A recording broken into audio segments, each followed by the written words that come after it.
وہ قوم ترقی نہیں کر سکتی جو اپنی اولاد کی تعلیم سے زیادہ اس کی شادیوں پہ خرچ کر دیتی. بے شک.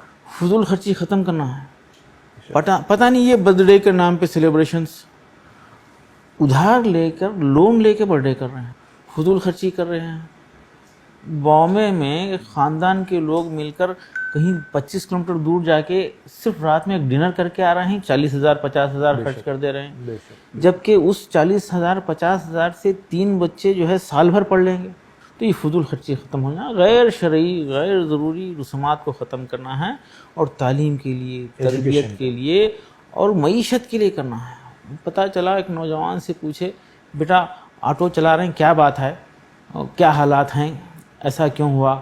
تو بتا رہا ہے کہ جب گریجویشن میں ایڈمیشن لے رہا تھا بڑی آپا کی شادی ہوئی تھی, پینشن کے پیسے ختم ہو گئے تھے ابا کے, اور جب کچھ کاروبار کرنے کی سوچ رہا تھا چھوٹی بہن کی شادی ہو گئی اور گھر بک گیا, اور یہ نوجوان آٹو چلا رہا ہے. ایک دن کا ڈرامہ, جبکہ بہترین نکاح وہ ہے, حدیث پاک کا مفہوم ہے, بہترین نکاح وہ ہے جس میں کم خرچ ہو.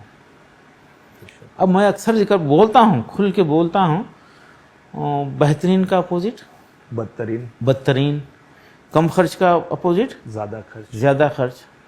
بدترین نکاح وہ ہے جس میں زیادہ خرچ. ارے لڑکی کے اوپر خرچ کی گنجائش ہی نہیں. نکاح کو آسان کرو, گناہ مشکل ہو جائے گا. نکاح کو مشکل کریں گے تو گناہ آسان ہو جائے گا. یہ بات سمجھنا چاہیے. تو میں ملک بھر میں ریکویسٹ کر رہا ہوں کہ نکاح کے دن کی دعوت تام کا بائیکاٹ کریں, دعوت تام کا بائیکاٹ کریں, نکاح میں شرکت کریں.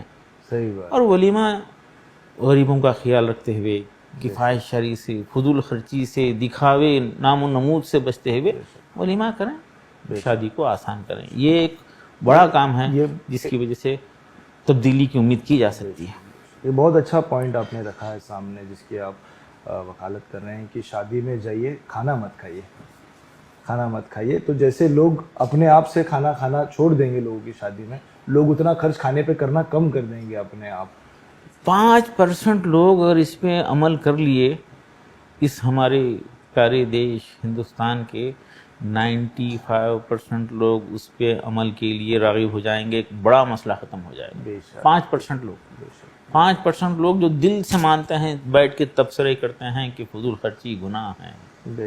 آپ کی محنت کی ہوئی حلال کمائی کے خرچ کا بھی حساب آپ کو دینا ہے, خرچ کا حساب دینا ہے.